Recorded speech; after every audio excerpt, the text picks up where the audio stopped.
Women are naturally more selective when it comes to choosing mates. And this is mainly due to the potential risks they can face when participating in sex, such as pregnancy, pair bonding, STDs, etc. So because of that, women have a higher risk that they face when choosing a sexual partner, so they have to be more selective. That's just how biologically they were engineered to do so. The problem is that women today are now as socially and economically as equal to men as they've ever been in human history, yet they have become even more selective instead of less selective. And the other problem is that with the women being more selective, they're also the least ladylike, meaning they're more promiscuous, more masculine than they've ever been, but also want the most select men possible. This is also referred to as hoflation. You will have to work 2 to 3 times as hard to get a woman that is 2 to 3 times less feminine than a woman that, say, your grandpa had to get. It's not really fair. It's not really fair. And that's why I'm here. I'm here to give guidance, to give advice, to give direction on how to combat this hoflation. A sort of way to level the playing field so that you don't have to go through her filters and barriers of selectivity, and you can override those common objections to get to your desired outcome. Basically what I mean is, I'm gonna teach you how to make her break her rules for you. The first way that you can get a woman to break her rules for you, Mr. Incredible. Now, what do I mean by that? I mean that if you are physically attractive, meaning you have either a good height, good musculature, good facial features, nice jawline, long hair, tattoo. Okay, I'm talking about me. Okay, let's say. Anyway, if you have a lot of attractive traits, and I don't mean attractive to men, attractive to female type of traits, it's going to be very difficult for a woman to put you through the ringer because her biology will say, hey, this mate is a good candidate for replication. Let's not make him work too hard to get inside those panties. You know what I'm saying?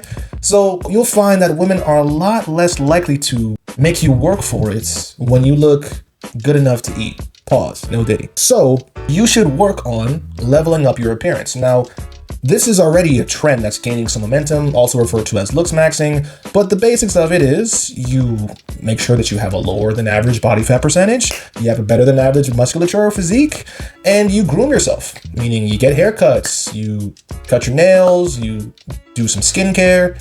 All that stuff can elevate you and eliminate a lot of barriers that most men will have to deal with when it comes to dating women. The next way that you can get a woman to break her rules for you, Jerry Maguire.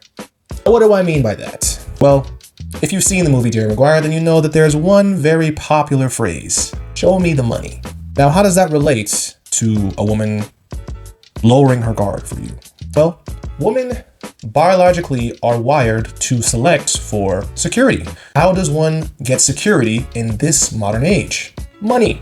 So, in order for you to get a woman to lower her guard, lower her barriers, not select so harshly for you, you have to have money in abundance. And you'll find that women are more likely to adhere to your rules, to your guidelines, to your playbook when you have an abundance of resources because you have the most leverage. Now, there is a caveat. Just because you have money doesn't mean that you cannot still be taken advantage of. In fact, a lot of women see you as a target when you only have this as your one trick. So you have to be careful because if you don't understand women, then they will be able to manipulate you and use you as a wallet instead of something that you could use for leverage. Does that make sense? So you always have to be careful because having money by itself is not enough. You have to have money, but also understand women so you realize the power and leverage you hold. So that way, when a woman comes to you wanting access to those resources, you make her jump through hoops to get it. The third way that you can get a woman to break her rules for you, celebrity status. Now, what do I mean? If you didn't already know, a big reason why a woman has so many barriers is because of fear. Fear of the unknown. She doesn't know you. You could be an axe murderer. You could be a serial killer. You could be Ted Bundy. She doesn't know. But an easy way to eliminate that fear is something known as pre-selection. Now, how does that factor into the context of dating? When other people are comfortable around you, meaning you have a large friend group, a large following, everybody knows you, other women are comfortable around you, that eliminates her biggest objection, her fear of the unknown, because now you're no longer unknown, but a known quantity. Because in her mind, if everyone else is comfortable around him, then there's no reason why I shouldn't be. Having a degree of celebrity, a degree of status will help you pierce a lot of her preconceived barriers, because you're not something that's dangerous, but something that represents comfort. How can you establish such celebrity? Well, gain a large social media presence, for one. Be good at something that becomes largely known or recognized. Have a lot of friends. Have a lot of female friends. Or you can do it by just having an established relationship with a specific venue. Let's say, for example, you have a favorite bar that you go to, and everybody there knows you because you go there all the time. If you take a woman to that bar and she sees everybody acknowledge you and say, "Hey, it's you, what's up, man?" She's not gonna be as anxious, because she's like, "Oh, if everybody knows him, he must be cool. If he must be cool, then he can knock me down. Pause. No diddy." So that's how you gotta move. And the fourth way, or the last way to get a woman to break her rules for you, Triple H. Now, what do I mean by that? If you grew up in the 90s and early 2000s, you know about a pro wrestler called Triple H. He had another name though, and that name was The Game. Now, what do I mean in reference to this? I mean that talking to women, making them feel comfortable when talking to them, is actually a very difficult skill to master. And the people that do master it, the men that do master it, are referred to as players. And their skill is referred to as having game. Ah, got it. Right, exactly. So when you are able to hold a conversation with a woman, make her laugh, make her feel comfortable, and not cause her to label you as a weirdo, that means that you are adept in speaking to a woman's better nature. And because of that, you are now able to navigate her potential barriers that she would have already had, just in case the guy was a creep. Make sense?